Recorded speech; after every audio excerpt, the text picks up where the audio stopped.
despite the decidedly rectangular shape, we're at another round table here, and this is a historic one. We've got, of course, Scott Bennett, Kevin Shipp, Sidney Powell, and Robin Gritz. Thank you all for joining me.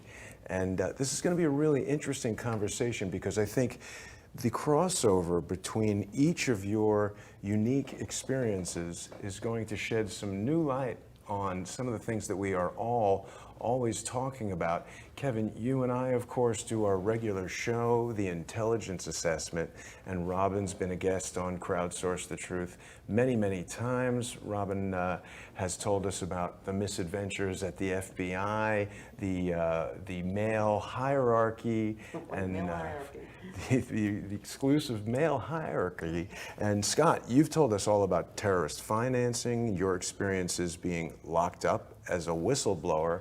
And Sidney, this is your first appearance on Crowdsource the Truth. Your book, License to Lie, has exposed wrongdoing in the DOJ. So perhaps we should start there, talking about how the Department of Justice has been weaponized against basically each of you. Sidney, do you have any questions you wanted to ask to Robin or Scott or Kevin based on the research that you've done in putting together your book? Well, in listening to especially Kevin earlier today, I understand that there's an overlay between the work that each of us has been doing independently that I didn't realize until I heard him speak, and that I've been following Robin on Twitter, and I've just met Scott. So each of us has been working independently. The three of them might have known each other before I came into it. But I wrote License to Lie in 2014 after representing Arthur Anderson as a consultant on the fringe of their case, and then representing one of the Merrill Lynch executives in Enron-related litigation, and coming to identify what I called a corrupt cabal of prosecutors who were named to the Enron task force during the Bush administration, untethered from the Department of Justice because of the Bush connection to Ken Lay. And then they literally ran roughshod over the constitutional rights of everybody in Houston, naming over 100 people as unindicted co-conspirators, forcing everyone to lawyer up and making it impossible for anyone they charged to mount a defense because everyone had to plead the Fifth Amendment.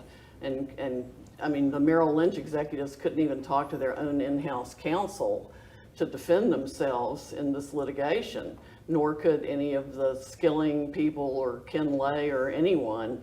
At the same time, the prosecutors hid the evidence that showed people were innocent. And then those prosecutors became, under the Bush administration, the acting assistant attorney general for the criminal division, who rushed to indict Senator Ted Stevens, who had the 60th seat, the longest serving Republican in the United States Senate. Wow. The 60th seat the Democrats wanted. They indicted him right before he was standing re-election for that seat. That conviction cost him his seat by only a few thousand votes. He was so beloved in the Senate. Wow. Yeah. And that enabled the passage of Obamacare. So that gave the Senate a filibuster-proof majority with the conviction of Senator Ted Stevens. And then Judge Sullivan was so outraged by the prosecutorial misconduct he witnessed in the prosecution of Senator Ted Stevens. He held the prosecutors in contempt of court. That triggered the appointment of new prosecutors who came in and within 6 weeks identified evidence that the original prosecutors had hidden from the defense. Wow. On top of that, an FBI agent by the name of Chad Joy broke ranks from his fellow FBI agents and filed a whistleblower complaint. Uh-oh. Yes, which the DOJ tried to hide from the defense attorneys at Williams and Conley. Oh boy. Yeah, that did not go over well when it was Sounds discovered. familiar to Robin, I think. I think it does, yes. So when all that blew up, Eric Holder had only recently been named Attorney General. This provided a great political opportunity for him to ride in on his white horse and move to dismiss the case against Senator Ted Stevens in the interest of justice, of course, and vow that he would clean up the Department of Justice, which of course went nowhere, but they did dismiss the prosecution against Ted Stevens. to prove that the effort to clean up the Department of Justice amounted to absolutely nothing, there were two related cases in the Ninth Circuit called Cott and Coring against other Alaska legislators that were based on the same horrible evidence and misconduct. And DOJ tried to maintain those convictions, claiming that the evidence didn't matter, even though it was literally the same evidence with the same kind of misconduct, hiding the evidence that contradicted the same witnesses. And So it's kind of like the Flynn case almost. yeah, the same exact misconduct. Yes. And they said it didn't matter. The thing that I'm picking up on while we're all here is that Sidney, of course, as a lawyer, is telling us about this kind of misconduct, but each of you have been subjected to similar misconduct. Now, Sidney, I don't know if you're intimately familiar with the stories of each of these guys, but I'm not. why don't we talk about that a little bit? I mean, our viewers, of course, are familiar with it, but I see a lot of similarities. I mean, you guys have gotten super shafted. Robin's in the process of getting shafted. Oh, it's going to turn back. Yeah. It's going to turn back. The grit tsunami will come at them. Nice. It's even tougher than the red wave, right? Oh, yes, it is. Oh, yes. And what she's talking about, it just sounds so in line with the playbooks that they use against people. Like with Flynn, they'd use it against me. There's plenty of former and retired agents, even some current agents, that actually describe the same Mike stuff. Dick. Yes, Mike Dick is one of them. There's Tracy Baldwin Swain, who she's been out for a while, but she wrote a book. It's called God is Bigger Than Your FBI. Right. And when I read it, I felt this instant connection because I was like, this is the playbook. And so many other agents and analysts, professional staff that have gone through similar, I've actually sent them the book. So Right. it's been, and of course I gave a copy to Senator Grassley's staff, and just to make sure they know what's going on. I mean, just to see that, the corruption, what you're discussing that's not the Department of Justice that I signed up for. Right. And it's very similar to what happened to you, Scott, right? They just get any old charge in there and they stack it all up against you, and before you even know what's going on, you're on a bus to jail. Yeah, it was astounding to me because I had become a Booz Allen Hamilton contractor, and I had worked in the Bush administration from 2003 to 2008, and I'd been at the Heritage Foundation, so I was a Republican, right-wing sort of conservative. And I was asked by a colonel after I'd went to a Rumsfeld Dick Myers briefing at the Pentagon, and I said, what are we doing in psychological warfare? My background was in advertising, and I know Islam and a lot of these communication theories. And Rumsfeld said, well, we need people, so you should join up, and others. And I've still got the videotape of me and Rumsfeld at this Pentagon briefing. The next thing I know, I get a call from a Colonel Jeff Jones, who was the 4th POG commander of PSYOP, and he was working at Booz Allen, and he said, I'm putting a team together. I want you to join it. Come, let's interview. So I went out there, and I liked him. He was sort of the elder colonel. He had been in France, and he had been in Bosnia. He was all over the place. And he said, I'd like you to join the team. So I said, and he said, but I'd like you to come in and get you a direct commission in the Army. I'd like to put you in the reserves of the Army so that you can do Booz Allen and the Army at the same time. And I said, okay. And he said, I'll bring you in as an officer. I'll bring you in as a captain. And I said, I had been to the Civil Air Patrol, and I had my military experience there. My dad and all that were military. And so I said, okay. So I went in, 38 years old, and I go into the Army, and I go through officer training and Fort Benning, Ranger training, Special Forces guys training us, real intense stuff. And I was the only one who got a direct commission probably in 10, 20 years. I don't know the last non-doctor lawyer who got a direct commission, but I had skill sets. And so they put me in, made me an officer, and I was at Booz Allen. I was at the State Department Counterterrorism Office working for Del Daly, who was the Joint Special Operations Command guy who became ambassador, coordinator for counterterrorism. And I was doing psychological warfare, and then I was told, you're going to go, and I was at the Pentagon and stuff, and then I was told, we want you to go work for Dov Zakheim in terrorist financing. So I went down to U.S. Central Command and did terrorist financing. But I was always a hard-charging, I'm coming into the military to fix a problem. Mm-hmm. I'm coming in to solve a disease. And I didn't realize all the implications because I wasn't part of the government. The government worked for me as a citizen. I had a totally different mindset. I was coming in to do good work, finish a war, and go home. But when I was down at Central Command, and I don't talk about things classified, but I started discovering irregularities, financial and funny business, and things that were related to large foundations. And next thing I know, when I'm meeting with colonels and giving debriefings and running afoul of Dov Zakheim's "we can't do anything without new and revised contracts," and kids are, mind you, not getting the proper intel, and a lot of kids are getting killed because of that. I'm challenging that and doing things anyway. And the next thing I know, I'm stopped at the front gate.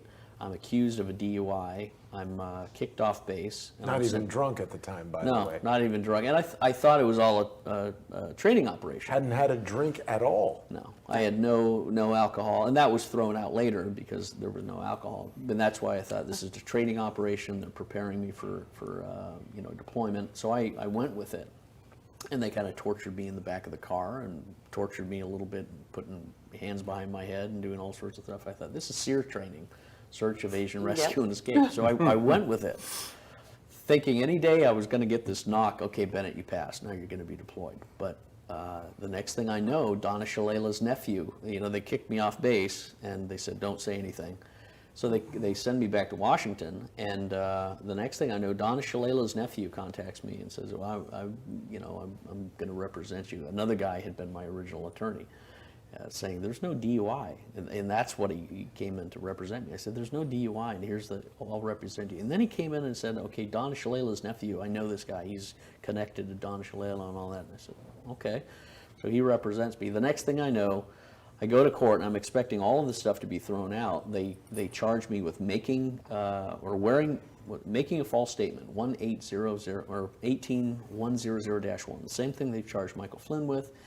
And I said, making a false statement? And they said, yeah, you, and the prosecutors, talking about demoniacs from hell that just their hair is standing on fire and it's spinning around, purple-faced, evil people. And arrogant beyond belief. Arrogant beyond words to describe. And they hated my guts. And I thought, why? I didn't quite know. Well, I was a conservative Republican who worked at Heritage and wrote papers on how if you change homosexuality in the military, you're going to destroy the military and you're going to inflame all the Muslim world. They didn't like that because that was Obama's agenda. They indicted me 30 days after I had written a report and sent it up to the Pentagon about the negative implications of don't ask, don't tell, what you're going to do. So I knew that they thought, this guy's bad, we got to get him out. So they charged me with making a false statement on a housing form. They gave me also wearing a uniform without authorization as if I was a civilian and I was a reservist. And I said, you can't do that. I'm a military officer. So they used charges that should have been thrown out of court because it's totally unconstitutional, low standing. And they gave me a gun enhancement as well because I had guns in a gun safe that were my legally owned guns. And they went, I never testified. I expected all these things to be put out. Nothing was. Next thing I know, my hands are behind my back. I'm put in an orange jumpsuit and I'm put into Pinellas County Prison. And they gave me a gun enhancement at sentencing and because of this gun safe. But the thing was, it's an enhancement that changes your sentencing guidelines. Yeah. Who was your judge? Judge Virginia Hernandez Covington, related to the law firm Covington and Burling, which represents Union Bank of Switzerland, which employed Eric Holder and Lanny Brewer, which Interesting, isn't it? represented the legal interests of Saudi Arabia and Qatar and Mauritania and United Arab Emirates and their international financing. And Covington and Burling also employed Roger Zakheim, the son of Dov Zakheim, my boss. Covington and Burling also represents Michael Flynn. So Michael Flynn, if he's smart, he'll be a deep state anti-deep state operative and pop out of the whale and say, Covington and Burling deceived me. Covington and Burling is unfit to be my attorney. All my plea deals I'm retracting, and I want Covington and Burling to be investigated. But Scott, And Trump when you could do were that. speaking today, and I should say we have the honor of being here at the wonderful Operation Classified event that's being hosted by John B. Wells and his wife, Brendy Wells, and they've been nice enough to give us this space to conduct this. But when you were speaking earlier today, it started to click in my head. We're talking about the playbook and everything, and it's, they've got you sort of shoehorned into this lawyer. They've got Flynn shoehorned Yes. into his lawyer. Yes. It's like they're corralling people into these corners they need them in. Yes. stacking up charges that, I mean, here Sidney is raising her eyebrows as you say these things because they're obviously grotesque violations Yes. of any kind of procedure that would be appropriate. I know Kevin's been put through similar types of, corralling and pushing the charges around. How can this kind of thing go on, Sidney, as, from a legal standpoint? I mean, this is It obviously happens all the time. I mean, Washington DC is a bloomin' cesspool. They all scratch each other's backs. I mean, I used to be a member of the Federalist Society, and generally speaking, have the greatest respect for the organization, except for the fact that I was allowed to speak on prosecutorial misconduct one time and one before I time only. published the book. Yes, and one time only. And since the book came out, I have not been able to speak on the topic. And when I posted about it on the Supreme Court group on LinkedIn, they took my posts down. Wow. Show Yes. everyone the book if you could, please. Yeah, and I said, excuse me, but it quotes, the quotes are literally out of the transcripts of Supreme Court arguments. And it's very favorable to Justice Scalia. A lot of the quotes are straight out of his mouth. And look at what happened to him. Yeah, so, I don't understand why you're not taking the book seriously. Wow. I have a question, though. I mean, he brings up a firm that's in D.C. It worries me because I've been friends with and colleagues with Michael Flynn since 2005, and I've heard the same issue. And I personally, on purpose, hired a law firm out of L.A. because I thought in D.C., is there a problem where where these law firms are compromised? Yeah. Hell yes. Yeah. Okay, that's what I want to make sure we got that out. Yeah, they all scratch each other's backs. They all rotate in and out of DOJ depending on who is in power. Yep. It's a revolving door. I mean, I was absolutely appalled when the people named as the villains in my book became Obama's longest-serving White House counsel, general counsel, deputy director of the FBI, the assistant attorney general for the criminal division of the Department of Justice. 3 of them are now at Latham and Watkins. Wow. Right? Yes. And so people will call me a conspiracy theorist, but yet what you're describing is a de facto conspiracy. Yes. And it's And based they on all facts. protected each other. Yeah. There was always one of them in the White House or in DOJ, and that's how they managed to hide the evidence that took me 6 years to find. And that was only because it was produced to us accidentally by the third team of lawyers who didn't realize it was on the disc they gave us.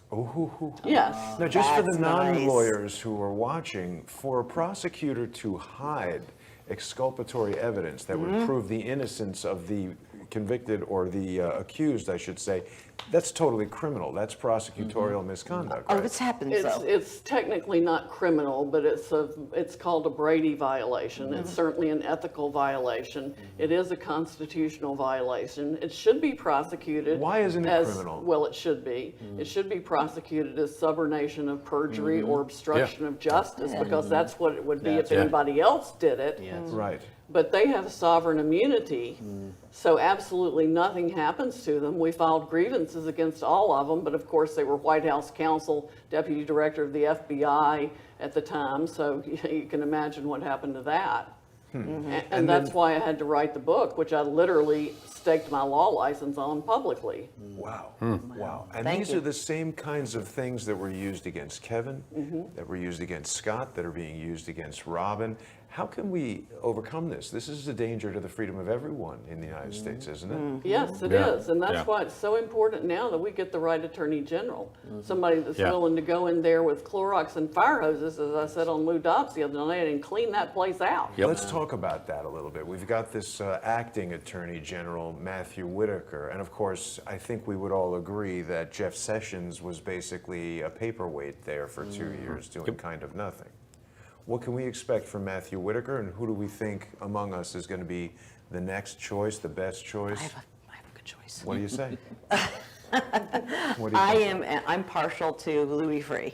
Louis Freeh, I think would be phenomenal. former He- FBI director. Yes, and also when he came in as the FBI director, he cleaned house. Well, I want to know what happened to Vince Foster when Louis. I do too, I'll ask them. But I mean, what you're saying, it's just so scary that this is, when you drive through DC and you look, you have the FBI building, Department of Justice, and you're like, these people have my back. And then you hear stories like this. They have their backs. Exactly. Yeah. And then they are corrupting fellow law firms, and it's just scary that we do need a really strong attorney general that is willing to take this on, is willing not only to take this on in Department of Justice, but The FBI, The any FBI. other federal agency that needs cleaning out, because Yeah. Obama politicized and weaponized every single one of them. bingo. Yeah, as did the Clintons, yeah. Yeah, and created slush funds within the Department of Justice and handed that money off to social agencies of his choice. Right. Created Operation Choke Point, pursuant to which they created a hit list of law-abiding businesses that they didn't like and cut off their access to banking operations for gun dealers, ammo suppliers, certain pharmaceutical companies. There was a list of 30 different businesses. Wow. And they put pressure on the banks through the FDIC and other banking regulations to cut off banking access to lawful businesses because they didn't like them. Wow, and we're hearing about this. I mean, in my world, social media people are complaining that their PayPal accounts are being shut down. Or whatever. It's the same tactics, really. You cut Yeah. off somebody's access to money, and they're dead, basically. Right, and a lot of them were veteran-owned or mom and pop owned. And this is what It's happened to horrific. Kevin. This is what's happened to Scott, Robin. I mean, all you guys are being subjected to the exact same tactics. It is the playbook. It is, and it's, they drain you financially, physically, emotionally. They go after your family, and they don't, we don't do that. It affected my family's health Yeah. to the nth degree. I mean, I have two parents that are, just devastated to see what happened to their daughter. My father ended up in the hospital, had to be medevaced and everything. And, for that to take its toll on your families. And they know that. Yeah. And They that's know part that. of the Oh, yeah. procedure. Right. Been using it for 40 years plus. Yeah. They know exactly what they're doing. Oh, as soon as I heard that Manafort's wife was, their door was opened at 4 o'clock in the morning and she was searched in her negligee in the bed, I knew that was Andrew Weissman behind that. Prosecutorial terrorist tactics. Yep. Absolutely no need for it. Ooh, that's the first time I've heard that. It's a good That's a good phrase. phrase. Prosecutorial terrorism. Absolutely what it is. That's good. So now you're also talking about these businesses and everything. Scott, you've done a lot with financing and terrorist financing, and there's a connection between all these law firms, and this is really, there's a map here somewhere. Yeah. Well, you see, what I was doing at Central Command was doing the terrorist financing. I was tracking all the money supplies. And when they threw me in jail, this is where it takes on a flavor of the surreal Twilight Zone, but you couldn't make it up. And when they were shipping me out to California, the bus stopped in Oklahoma and redirected and turned back, and I went to Pennsylvania. And I didn't know why I was supposed to go to California because my family was out there. Well, the next thing you know, and I'm mad as a hornet for all this. Oh, they're giving you diesel therapy. Diesel therapy. Exactly. Well, and I'm still a military officer. I wasn't until 2014, and I'm still, in the appeal, so it'll go back. But when I get to Pennsylvania, make a long story short, I'm up in the bocce ball playing bocce with the Italian mafia guys up there, and who am I introduced to? By one of the Italian guys. He said, "You got to talk to this guy. He's a Swiss banker, Brad Birkenfeld." I said, "Hey," we were sitting down playing bocce, and he was the Swiss banker who had been targeted by Edward Snowden and the CIA in Switzerland. He had come over and dumped 19,000 bank accounts on the Department of Justice, Eric Holder, Lanny Burr. He actually came over in 2007, 2008. He wasn't thrown in jail until 2009, but he had given all this stuff to the McCasey people. And it was all Swiss banks that were being used by offshore terrorist financing, as well as money laundering and other things, tax evasion purposes and stuff. And I said, "You mean you're doing all this?" I said, "I was doing this in the military. I was looking for you. I was looking for these accounts. I was looking, because we studied Swiss banks all over." And we both looked at each other and he said, wait a minute, they've sent you here instead of California, and I'm here, and we're like fitting perfectly. And so we sat down for 6 months and wrote Shell Game, which was, and we sent it to James Mattis, we sent it to members of Congress and stuff like that, saying, I'm a military officer, I've discovered terrorist financing, I have a top secret SCI clearance. Here it is, General Mattis, here it is, Michael Flynn, here it is, all of these Senate Armed Services Committee, Intelligence Committee. And of course, Mattis was fired 2 months, I think, later after that. Flynn was fired. They paid off when Brad got out of jail. I said, here's the playbook. You need to go and appear to the Senate and call me in as a military expert in terrorist financing, and we'll blow the lid on all this stuff. On September 11th, 2012, the same day as Benghazi, Brad was paid off $104 million. So it was a distraction operation to pay him off, and it was most likely CIA funds. And then they did the Benghazi strike for missiles and stuff that were going up into Syria through Turkey. Now, were you working on any of this stuff at all, Robin? I actually, at the time of Benghazi, was very close to ending my career in the FBI. But because I had worked extraterritorial counterterrorism for the FBI, I knew what to do in order to get a team deployed to an embassy or consulate under attack, because I'd done that at Washington Field, for Sana'a, for Beirut, different ones. But at this time, I was basically ostracized because Mr. McCabe didn't want anyone to know my expertise. And when I brought up deploying, I could get 6 seats on the FES plane to deploy, so we don't need your help. And I'm sitting there thinking, like, as I'm sitting in a room of about 30 supervisors, I'm the only one that has ever deployed out of these people. Not only the best, even on private, getting a director's plane or anything, just getting over there. And it took them actually about 3 weeks to get an FBI body in country. And you know, they don't want to assist. I was calling everyone, but I got a call when I was coming in the morning on the Benghazi stuff. And I've actually, I watched 13 hours, and then I sat back, and then I put it against the timing where I was.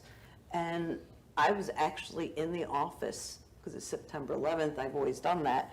I worked late, I was the one that closed up the office, and not one person called. They know I was going to, I don't know. Not one call. And this was all going on. And then I left very late at night, went home, woke up next morning, had some BlackBerry text messages. You know, how many seats do you want?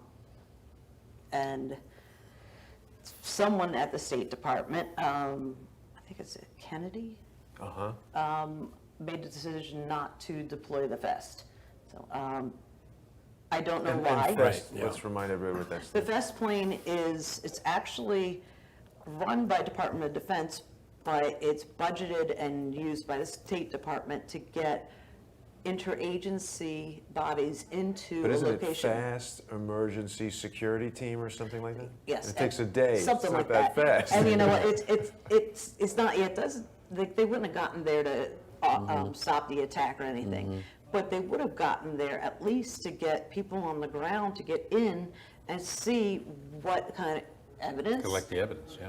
Collect the evidence, which was my, They my don't team. want evidence. They hate evidence. Yeah, they hate evidence, but I just, hearing you say this and hearing some of the speakers while I've been here just has opened my eyes to what was really going on.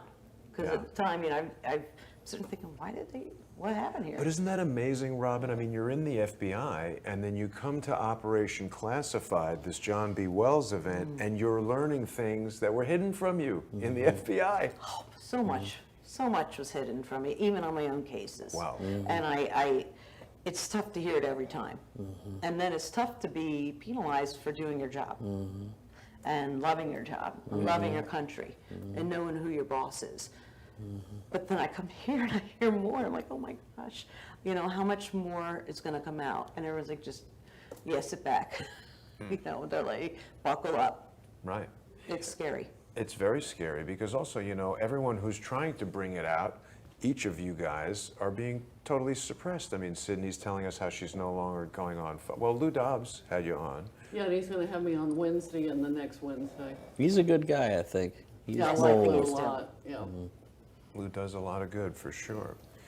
So what I'm trying to get to, I think, is how can where's the crossover in everything? How can we have some aha moment where we, like if this were, I mean, Kevin, if you were running some sort of a meeting at the CIA and you brought together everyone, how do you do that? How do you get everybody's individual information together and sort of get to the bottom of something? Well, you have kind of like a fusion center. That's the beauty of this conference is this is the first time I've met all of you all, and I know your stories, of course.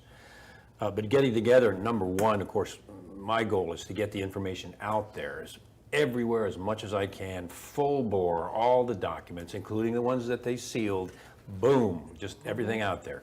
That's our first step is what we're doing right now, getting this to the public, getting this to the American people, step number one.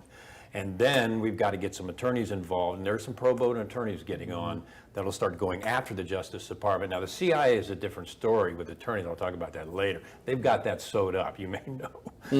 But this is the start. We've got to educate people. We've got to get them passionate, like we are, about what these monsters are doing in these upper level positions. It's criminal, they're felonies, they're constitutional violations. Of course, these people need to be brought to justice and they need to be indicted and put in jail. They've broken the law. Well, Americans don't know that until now. And so we start here, and then we start as a team, and we start networking and all of our programs and our social media, and we start building our own press, credible press that way. You know, I wanted to say one thing that it rhymes with what you mentioned when we're talking about the replacement of an attorney general. Just thinking from a psychological operation point of view, I think Trump would be very wise to hire a woman into the capacity of being an attorney general. Psychologically, women are very, very loyal. They're very organically, spiritually, emotionally, intuitively connected to the family, the home. The family and the home is the Trump administration White House in a quasi-artificial way, but it still kicks into the instinctive impulses and drives and concerns and behaviors of a woman more than a man, because men are autonomous they're much more, hunter-killer kind of thing, and that leads to greed and subterfuge and ease of what you see right now. A lot of people are parasitically existing off of Trump to advance their own careers. A woman may do that, but it's less inclined. A good woman won't do that. She will come into the position to serve the president. He's very affable. Everyone likes him, and he can sell himself very well. So he has the potential to bring in a woman to be his inspector general, who will do the real hard scythe cutting and gutting that needs to be done, and a woman will do it in a way that no other man can. And I've said for a long time, he also needs to appoint an inspector general czar, so he can bring in a temporary attorney general, and that woman can then be made a Supreme Court judge, like the right of center woman that we had talked about before. And he can bring in a woman, it could be the same one, but if he moves a woman into the attorney general position and then transitions her up into the Supreme Court replacement position, that's outstanding. But he also needs to have a woman appointed as the inspector general czar, who then has Over the all authority the over inspector all generals? the agencies. Yeah, It's a there's cabinet problem level with position. The inspector generals. The There is a inspector generals are huge- corrupt largely in their own organ. It is in the CIA, no doubt. The head of all of them right now, or I believe he still is Horowitz. 'Cause But they- that's for they- the- He's the inspector general for the DOJ. He's also the head inspector general for their association. Oh, for the association, yeah. And this is interesting. Who would you, Yeah, who's the Who's the candidate, candidate? Scott? Appoint, I'd say it has to be a woman. But is there a female Yeah, candidate? I- Yeah, we could get Well, Sidney. there you go. We can Thank get you for behind that. that. I couldn't imagine a better woman we'd than support Sidney that. to be the Somebody inspector suggested general. that on the radio the other day, and I said, can you only imagine the number of people that would need laundry service if my name were seriously considered? What a celebration for good people to see Sales you of in the that. pens would go up and everything. But isn't it true, Sidney, that someone like you or someone like Larry Klayman, who is so strong-willed, they would never select you because it's just too... I mean, could you be? Does President Trump? She doesn't need to be selected. Let me just say that. She can be appointed, and no one can stop her, because the Inspector General czar position would be a cabinet level position that the president has the authority to hire under his own discretionary budget. He can give her the powers to be, I want you to be calling every inspector general at every agency, at CIA, Department of Justice, FBI, DOJ, DEA, Pentagon, and finding out, what are you doing? What are you doing about the corruption charge against this one agent? What are you doing about the corruption charge against this other agent? What about this guy? I want a report to give to the president. So the Inspector General czar has all of the other inspector generals on the string, because if they're not performing, the Inspector General czar will say, be advised, you've been hereby served legal notice of these crimes against the Constitution. Your failure to act as the Inspector General of this agency will now be given to the new Attorney General for prosecution, and you're hereby suspended from all your duties pending further investigation. Wow. So you balance the executive power, and you don't need to have anyone confirmed by these, well, we've got the Senate, so it would be green light anyway. So if I understand correctly, you would have Sidney essentially be the liquid plumber in Yes. the swamp draining process. Absolutely, I like that analogy. I think it'd be more fun to be Attorney General. You would not, did you say? No, I said I think it'd be more fun to be Attorney General. And is that a realistic possibility? Does I have President no Trump? idea. Does President Trump know of your book? Does he know you? He does know of the book, he does know of me.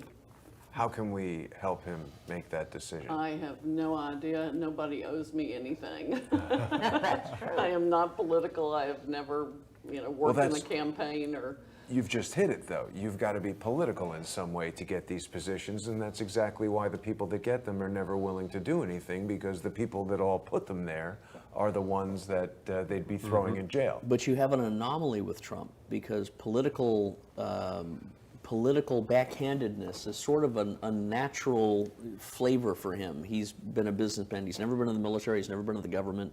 So the whole culture of you have to be political for a position would cause him to go, why? But I want the best person. That's I want true. an ass kicker. I want someone who's going to do that. I want a woman I can go and say, hey, Mary, sweetheart, can you do this? I need help. Of course, Don, women and men have a chemistry that men and men don't have, and women don't have. True. But as a inspector general, attorney general, power of law, he is wise to choose a woman, because she will go after the enemies of him and the enemies of her children, which are those who destabilize our freedom and our Constitution, with a vendetta. Now, who do you think would be a good female AG? Well, Kevin, who do we talk about? The senator? Yeah, the lady that they had up, and I'm drawing a blank on her name, for Supreme Court originally. She's very conservative. So conservative you're that, thinking about Amy Coney Barrett. yes, so conservative they thought they would have a huge battle on their hands, so they chose Kavanaugh instead. Look what happened there. How did that work out? But she's conservative. She's got brass ones, to use a phrase loosely. She's honest, and she would get in there and she'd make some waves, I think. I think we agree. Would be a good choice. Well, they were ready to protest and oppose anyone that was, before it was even announced. They were out there lined up. So And they still will be. Yes. and they still will be. That's the only reason why. I mean, I bring up Louis Freeh, who has gotten along with both sides of the aisle, and that's the only reason. I really liked him as a director. But I'm actually not joking when I say Louis Freeh was put in there right after William Sessions was fired, and to me, it seems very clear that the investigation of Vince Foster's death was heavily manipulated. Yeah. James Comey was involved. He writes in his book that he was working for a law firm that was hired by the Senate to investigate Whitewater, and that he specifically was looking into the suicide of Vince Foster, and he talks about how that's affected his relationship with Hillary Clinton. So I wonder why Louis Freeh and the FBI under his leadership didn't press harder on that Vince Foster case. I don't know, and I'd love to be able to answer that. He probably could answer that himself. But you bring up a key thing about Comey being involved in that, and with so many different things, the people that are coming forth as corrupt individuals today have been involved over and over Exactly. again. It's a team. As a I mean- team, same people. Yeah. yes. Yeah, They all- Rosenstein they're all and his like wife. this. Yeah. Yeah. I Yeah. mean, whoever it is, I think it'd be better to have somebody that has not been in the Washington No. Yes, cesspool. yes, yes. Yeah, I agree. But I'm really worried about that because you gotta at least know how to navigate. You gotta at least know, you don't have Or to not be. care and be willing to go in there and do the Bingo. right thing. That's another thing. And, you know, and, I mean, you see what happened to General Flynn. Yes. He gets National Security Advisor, still one cabinet position that doesn't have to be confirmed. Obama made a very concerted effort to tell Trump, you shouldn't bring this guy on board. Yeah. And we're all going to see down the road why that was done. Wait a minute. What, you seem to know some, I think that, not I think, I feel, and I've seen, that General Flynn has a lot of information that the last administration did not want. Yes. They didn't want to identify our enemy. They didn't want to, you know, put the right people in the right spots. They put their friends in those. And then when Flynn started just basically cleaning house in DIA and telling people this is what we need to do, he gets a call. He's got to tender his resignation. And it just was around the same time that I went through all my stuff. And when I called him, I said, what happened? He goes, you know more than anyone else how this was done. And so it just went badly. And then when he was coming in as National Security Advisor, which I think that or ODNI, the Director of National Intelligence, both of those would have been perfect. But they were already mounting their attack. absolutely. I think we should also take this opportunity to mention that the Operation Classified Conference is being put on in large part to support Mike Flynn's defense fund, and people watching should go to the Mike Yes. Flynn Defense Absolutely. Fund.com and help the general, because he's been totally drained by this exact process that we're talking about. Yes. So let's talk about this for a minute, It's because the playbook was used It's against the him. playbook, And absolutely. Exactly. And you know, and I got in touch with him. I was like, dude, I could tell you the steps that went on in my case. Yep. And there it is. And the creepsonamission.com website, the defense fund is linked there, and 10% of the t-shirt proceeds go to the defense fund. very good. Thank you. That's nice. Yep. That's a good graphic too. That T-shirt Yeah. is really great. Charles look at Ortel it. will be jealous. Yeah.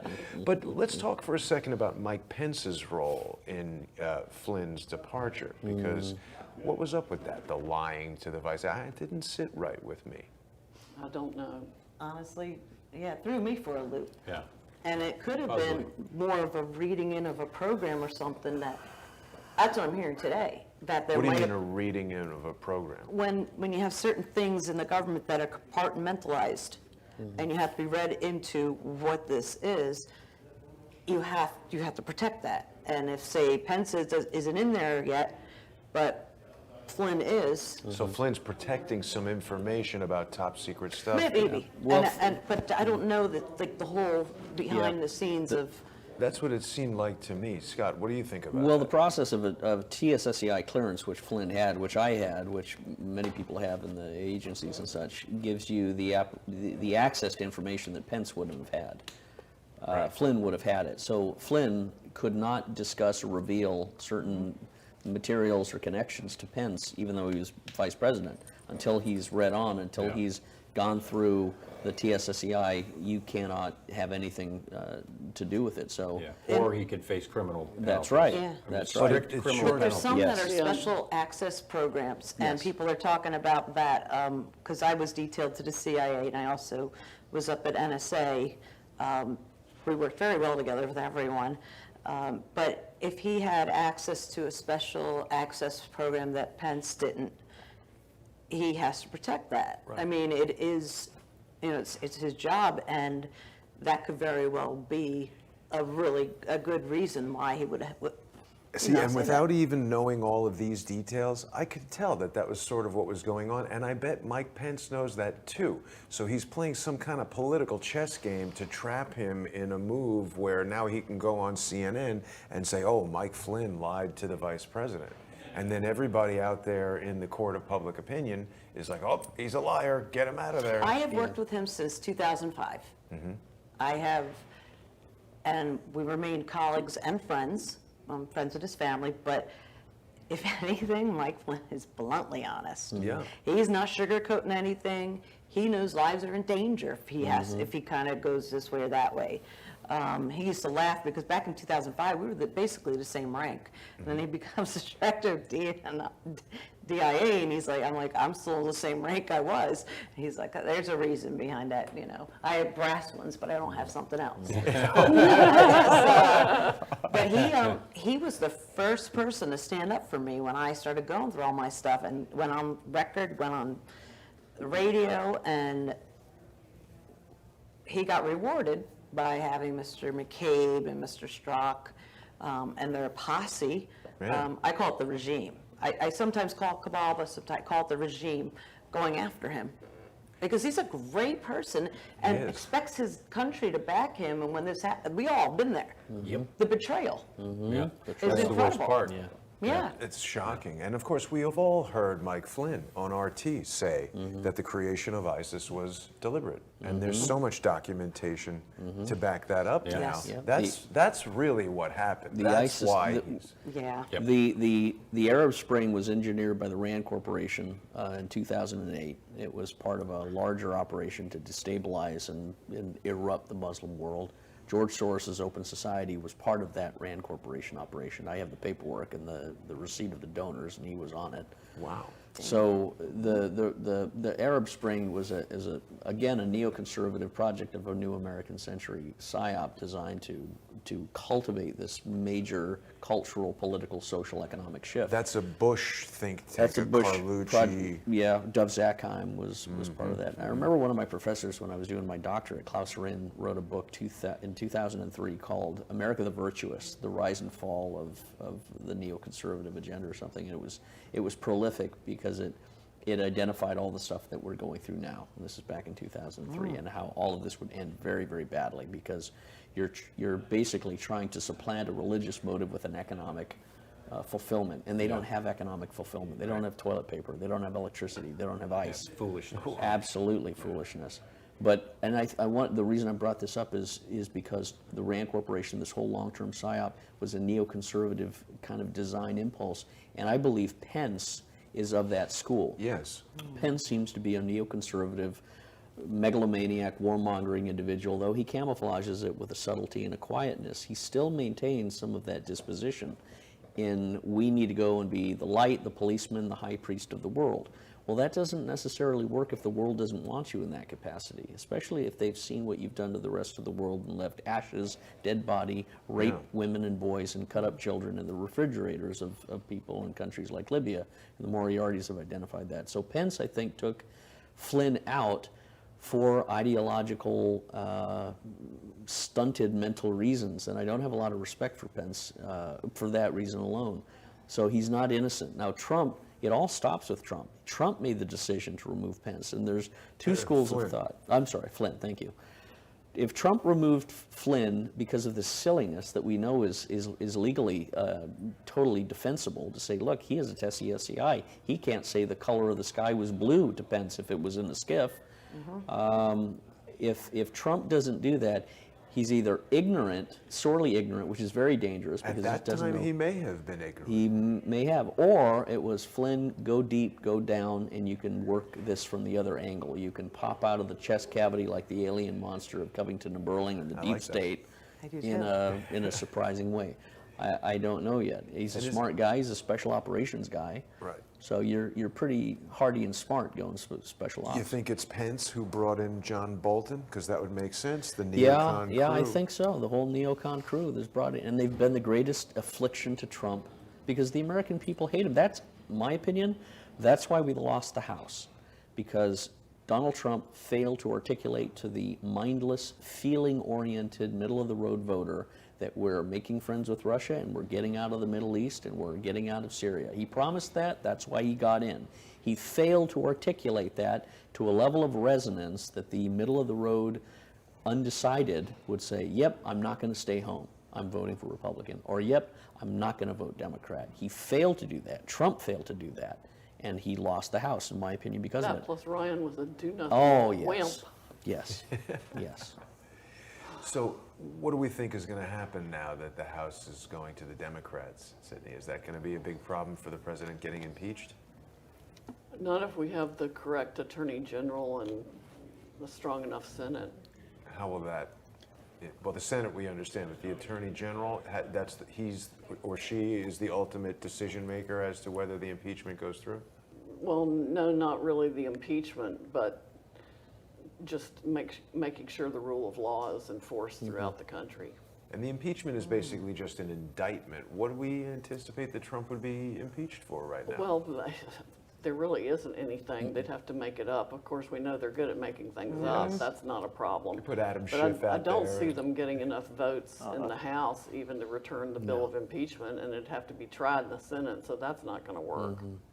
But it's just going to be another one of these things that gums up the works and grinds Right, everything just a to bunch a of halt. hooey, and media crap for 2 more years. Yeah. What I thought was really interesting, But we and- were going to have that anyway. And they're going to lose. They're going to lose standing with the middle-of-the-road voters well, once that's, again. that's Yeah, what and will it's Edwin going to Bell was saying. backfire. They're going to have buyer's remorse. Yeah, it's Wait gonna a be minute, I Operation voted for these Backfire. Democrats. It may work out in Trump's favor. I think it Yeah. Because when Congress starts doing this kooky stuff that they're going Exactly. to do, Yeah. the American Right. people are going to say, oops, let's Yeah. get them out of there. Yes. So Right. it's going to work for And Trump. good luck I with the think. investigation thing. I mean, how's it worked for the Republicans trying to investigate when we have DOJ and the FBI supposedly? Well, see, Yeah. that's what Ed Rendell, when I was living in the Philadelphia area, was the mayor of Philadelphia and then was the governor. He made a statement, now that you've got this, try to legislate instead of investigate. Right. He shot that to his fellow Democrats. And I personally, what I'm still seeing is they're going to still keep investigating. Right. And Absolutely. I mean, I've had enough with everything at a slow crawl getting through this. And both parties need to legislate instead of investigating. Try fixing all of it. something.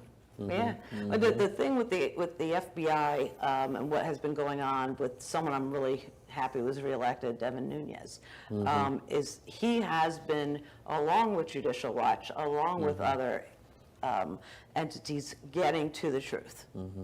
Thank God for Judicial Watch. Yes. Yeah. Because there's a lot of stuff out there that I would have not known about my own case Wow. if they didn't do that. Yeah. So I do believe they need to look down the path of that. I mean, you have the special prosecutor Mueller here doing this against, anyone and everyone that's Republican, but just going like this with the Democrats. So Whitaker is going to probably have to make a decision. Do we get another special prosecutor, or does it stay with Huber doing what he's doing? Huber's not doing a damn thing. Now, wait a minute. This is an interesting conversation because I know Robin is a big advocate of Huber. And of course, Robin, you're the only one among us who has worked directly with Robert Mueller. He's expected to bring down his report any day, right? So is the Inspector General, and I have to say, when you're looking at the quality of these prosecutions or these indictments or what have you, Quite coming out of low. Mueller is exactly what we've heard before is a lot of the Brady material, the exculpatory material, is not being put forward, like with the Flynn case. And I saw it as an agent in the FBI. That would happen. My agents, when I was supervisor, bang up job, best job you ever seen. We have to put it then in the hands of the U.S. Attorney's Office, who then doesn't turn stuff over, and we throw the case. I'm glad we have. How do you feel about Judge Sullivan? I love him generally. He's one of the best judges in D.C., according That's- to Larry Klayman. That's what I was wondering, because I Yeah, feel he's that the judicial hero of my book. Emmett Sullivan, yeah. Yeah. he does seem like someone. I mean, putting that order out to turn over any exculpatory information over to Despite the Flynn. plea agreement, yeah. Exactly. Now, then we run into the problem with Flynn's attorney. Yes. And I don't Well, they're think they- dangerous also because Covington and Burling has a presence in the White House. There are officials there that have Covington backgrounds and stuff. And I'm not lambasting the entire law firm. There are good people, like there are good people in the FBI and the CIA and elsewhere. But the Covington and Burling cabal that is linked to the constellation can be mapped out. Covington and Burling, Eric Holder, Lanny Brewer, Roger Zackheim, Stuart Eisenstadt. That's the Covington and Burling, and Judge Virginia Hernandez Covington. Then you have the State Department, Loretta Lynch, terrorist financing, Swiss banks, Switzerland, Birkenfeld, Edward Snowden, who worked with me at Booz Allen. Snowden was a CIA asset targeting Birkenfeld. Julian Assange and WikiLeaks is sort of a evidence that could be called in. And I think they'll eventually subpoena Julian Assange. But Covington and Burling has a lot of people that... Tentacles. Yes, and when I heard and saw that Flynn's attorney was Covington, I thought, Flynn, you're either real dumb or you're real smart. Because if you are using Covington and you don't know the depth and degree of their involvement in all this terrorist financing, State Department cover, because Covington represented the Saudis and they represent UBS, and Eric Holder and Lanny Brewer both worked for them before they joined government and returned to them after government. Flynn cannot be represented by them because all of the material he got at DIA and we sent him shell game and all the terrorist financing stuff, they've covered up. They've pushed you to get a plea agreement. Yeah. Well, Yes. first of all, if they charged him with 100-1, making a false statement, he won't go to jail. He'll get 0 to 7 months probation because the sentencing guidelines are nothing. But Covington needs to be completely, I think, examined who is in charge here. But if he's doing it out of ignorance, he can retract his plea and say. And I don't think they've gotten squat in the way of Brady. Yeah. I don't think they've pushed Brady at all. Even just looking at what's been put out because of FOIA, I mean, I just read some of the different things in there, and I'm like, that right there is Brady material. Now, who's looking at that? And, the other... All the stuff on my list of things that need to be unclassified should have been produced to him as Brady. Yep, agreed. Agreed, and just seems like a lot of times, like in my case, internally in the FBI, when they take the OPR investigation, I call it the retaliation investigation, and they turn it over to OPR to adjudicate, anything that's Brady material, they put in these 1A envelopes. No one looks in those. So they basically do the same thing internally. And I also, and I'm sorry I'm asking questions, but about like Don't apologize. Rudy Contreras, friends with Strzok, Yes. the fight, the FISA judge. What's your thoughts on that whole? Well, it sounds like he did not sign one of the warrants, so I don't know why he suddenly recused himself. I don't think we have the real story of why he recused, or was recused. It sounds like he didn't recuse himself. Somebody yanked his chain. Wow. And I don't know who yanked his chain or why. That is crazy. But could it be the friendship with Strzok? Well, I mean, I wouldn't think that would have been enough when he didn't rule on one of the warrant applications. So I don't know. Yeah. It's bizarre. I'd like to know. Inquiring minds want to know. Exactly. Kevin, you've really detailed the difference between the deep state and the shadow government, but it's been mostly agencies and State Department and financing. Have we talked much about how these law firms, I mean, this is some incredible information that's coming out. How do they figure into that calculation? Well, in the case of the CIA, they have their own law firms. You can't sue the CIA unless you use their attorney.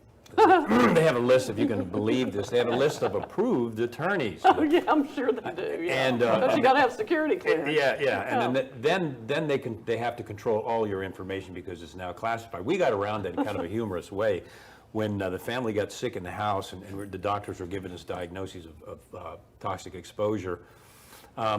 We sued the insurance company because we had a renter's policy, and I went to the CIA because I had the authority, and I said, listen, because they will block your attorney's clearance, and you have to use one of theirs. I mean, it's a kangaroo court. So I went to them and I said, listen, we're suing the insurance company as a mold claim, and our property's infested, so we had a big deposition. I went to the CIA and I said, I need to get my attorney cleared for this mold case against the insurance company. And they're like, oh, okay. So they gave him a clearance, and then I turned around and I sued him using him. Yes. And they're like, you can't, oh, he's already on the list, you know.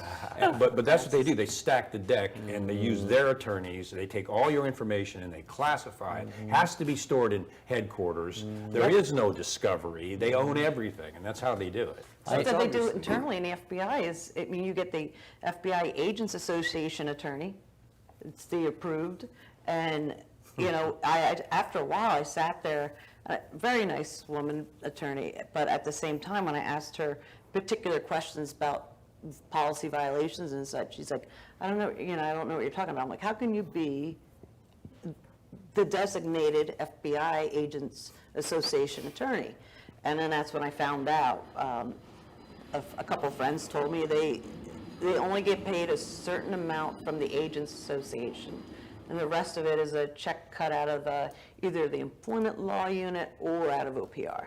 Wow. So that's a lot of people. I should have taken my dues and stayed in the FOP, because the FOP would have just, from my prior law enforcement, exactly what, you know, Yeah. that's why this time, the law firm I have right now, who likes to, they are giant slayers. They are going to cage fight the FBI and DOJ. I swear they are. Love And to see that. that's what when they said they were out of Los Angeles, and I'm like, okay, let me talk to you. So, It's good. It's good. Sidney, is any of this news to you, this about the CIA approval, FBI approval of lawyers? Not really, but it makes my brain ache. Yeah, It can't possibly They've shut be. down thousands of cases exactly that way. Yep. And what winds up happening, I was able to get mine through because I was at that level. But what winds up happening is you've got the whistleblower against a staff of 9, 10, or 11 full-time paid CI employees that show up for work for 8 hours, and they can last 10, 15 years. They get replaced. You get drained completely financially, go bankrupt, lose everything. It affects your family. They know that, and that's Yes. their tool number one. Yes. Is to try to drain everything you are, and they can take 20 years if they want to. They've got that power, they've got that authority, and the whistleblower basically is hanging out there to dry alone. now you brought up something in your talk the other day, and I've been saying it with the FBI, that there have been whistleblowers, there have been people like this that have taken their own life. Yes, oh yeah. Yeah. Yeah, that's part of the procedure, and I talk about this in another speech. What they will do, and they've got the system set up, first they'll marginalize your promotion. They'll embarrass you in front of your peers and put you in a zero job and not promote you for absolutely no reason. You could be a top performer, category 1, all 7s on your parts, which I was. That's how it starts. And then they start marginalizing. A lot of people quit right there. Yeah. Because it's like, this is going to destroy my career, which is what they fully intend to do. But if you keep putting the evidence forward, and I had a lot of it, then they'll put pressure. They tapped my computer and phones and did it, which is what they do. But they'll pressure you to stop filing your suit. But what a lot of people do is they file anyway, and then they've got all these attorneys against their attorney. Their attorney charges them. I had a good, courageous attorney that didn't charge us. He did this pro bono Mine's because he doing a hated what they contingency. were doing. Yeah. And there's a historic altercation he had inside CIA headquarters, which is another story. But that's what they'll do. They will destroy you financially. In my case, the CIA went to the Office of Personnel Management and ordered them not to give me my retirement, my cash value of a 401k. That is a felony. I found that out, and I called OPM and I said, ma'am, do you understand? She said, well, your agency is blocking your retirement. Do you understand that's a felony under federal law? She's like, what? I said, yeah, you better go check the law books. And I had the cash value in a week. But the CIA tried to do that inside the United States as a felony with their legal team, the Office of General They Counsel. tried to do that with mine. Did they? Yeah, but I got it finally, but a little too late, because I was already so close to losing my house, Yeah. because they had put me without pay, a house that I had built just a couple of years before. But the thing, and I've been talking to other agents and analysts that have been through that, who brought up many have eaten their guns that we don't know. Yeah. Yeah, and this is one of the ways they do it. It's absolutely true, and I've seen one case where that happened. When you're completely destroyed, your reputation is destroyed, you've lost all your promotions, they're now meaningless, you're targeted by your own agency, you either resign or they're going to fire you and taint your career. They go out, as they did in my case, and I had some bosses I'd worked some sensitive programs with that wanted to hire me in a private company. The CIA called them and told them not to do it, so they blocked all of my retirement. So you've got no income, you're going into bankruptcy, you're losing your house, you have no health insurance, you have to go on COBRA, you have no retirement, and you have a family. Yes. Who in my case is sick from serious exposure. A lot of people under that kind of pressure will eat a barrel. Yeah. And a lot of them have. The CIA has Same here. thousands I've of seen cases they've done this to, but what they do is they many times will invoke the state secrets privilege, seal that case under national security and all the evidence, and that person is never heard from again, or their case. And see, I've seen that, and it was not, shouldn't say comforting, it was giving me, and probably a couple other agents that are looking into this in our own agency, and I've also talked to some Secret Service agents, and it actually solidifies what I've been thinking. And it's so, because they never expect you to have such a strong support system. Right. Like me, I had my Right. parents, and they were like, come on up here, and I get along with them great and everything like that. Now they've destroyed, it still hurts to. You lost your marriage. You got divorced So did throughout I. the course of this whole Yeah. thing. My wife Kevin still did. hasn't recovered. She's got PTSD, clinical. And that's what, actually, when I met my last attorney, not the attorney I have right now, but the last attorney, he passed away in April. But before that, he was an IRS agent. We sat there and talked, and he just goes, how betrayed do you feel? Because that's the worst. You're betrayed. It is the worst. And then, unfortunately, I still get updates about the value of my house that I had built. I'm like, I need it for legal reasons, but at the same time, it's tough to Yeah. see. I had that built for me after I got divorced. But what does a wife do when the CIA comes after her husband and then comes after her, bugs her house, breaks into the house, paints a chemical on the ceiling, invokes the state secret privilege, and tells her if she talks about the evidence, she's going to prison? What woman could possibly, I mean, I hold nothing against, what woman could possibly tolerating that, knowing that it's the most powerful agency in the U.S. government that's doing it to her, and there's nothing she can do about it? That's how people get PTSD. It's helplessness, and she's still suffering, as is my oldest son. Now, as the adage goes, you can mess with a man or a woman, but you don't mess with their family. And that was my line. I was like, okay, that does it. I'm going full bore against you rascals. And that's the attitude to have. You Yeah, know, absolutely. vengeance is mine, saith the Lord, I will repay, was always in my mind. But you have to go on the full assault, full attack, leaning forward. And you're not afraid of anything. And that momentum, that energy scares the hell out of these people. They're terrified. I mean, for me, they had a Wackenhut guy write a affidavit on a military base. So all of this, again, I never took a plea. I fought this. This will go to the Supreme Court and the military courts, but they had a Wackenhut guy sign an affidavit on a military base saying that I dressed up in a police uniform and went to Fort Myer and went in to get my hair cut or something like that. And In the police uniform. Yeah, the police uniform. And Was it Donna- Halloween, Scott? No, And it was a male's, it was a uniform. male signature. Okay, so I And got the that mili- squared away. The military base guy, commander, had witnessed it. So here's a Wackenhut guy, and this is after they charged me. I hadn't gone down to court yet. What's the Wackenhut guy doing on the Wackenhut's base? Security? Wackenhut's a CIA security Yeah. operation. So they had the CIA involved, Hillary Clinton and Obama, and they had the CIA pretend that I dressed up in a police uniform. And I said, oh, this is bullshit. And again, I'm thinking, is this an operation? Is this, okay, I'm just going to be quiet because I don't know what's going on. And I go down to court, and Sarah Sweeney, the AUSA, they had three AUSAs. They brought in a red-headed captain military attorney, which is totally unconstitutional because they didn't give me a military attorney. I should have worn my uniform. But again, I'm playing low-key. But they said to the judge, well, he dressed up as a policeman, and we've got a Wackenhut security. They didn't bring it to the jury, though. They didn't enter it into the record. They just poisoned the judge's mind, or at least Judge Virginia Hernandez Covington used that to say, I'm remanding him into custody. Because again, I thought, I've never been in trouble for spitting gum on the sidewalk. I'm going to go home. Bizarre. And is, they It's the Twilight Zone. and they shackle me, take my belt, and put me in prison. And I'm like, and that's where I felt betrayed. And I'm getting so angry. But again, it works out for the best because I discovered all the stuff otherwise and afterwards. But you have to get mad, and you have to represent yourself, and Yeah. you have to know the Constitution, and you have to go in and learn. I learned really Aikido combat law from the lawyers that were in jail Oh, with yeah. me. Here's how you Really film good it. jailhouse lawyers. So, you know, that's why it's important. I mean, and I was always one that kind of, well, justice is it's gonna override it, and the truth will come out and everything. And when I started seeing that not happen, and I said something to my attorney, he goes, "How's that worked out for you?" And I'm like, ugh. Yeah. So when I was sitting at my desk at another job and started looking at the Hatch Act and looking at Mr. McCabe and going, wait a second, that doesn't make sense. So I filed the complaint against him, which snowballed into a lot of other stuff now we're all seeing. And the person from the Office of Special Counsel asked me, why did you wait so long to file this? And I said, I just thought I was providing backup for the original complaint that should have been referred to you by the Office of Professional Responsibility. And she goes, no, you're the only complainant.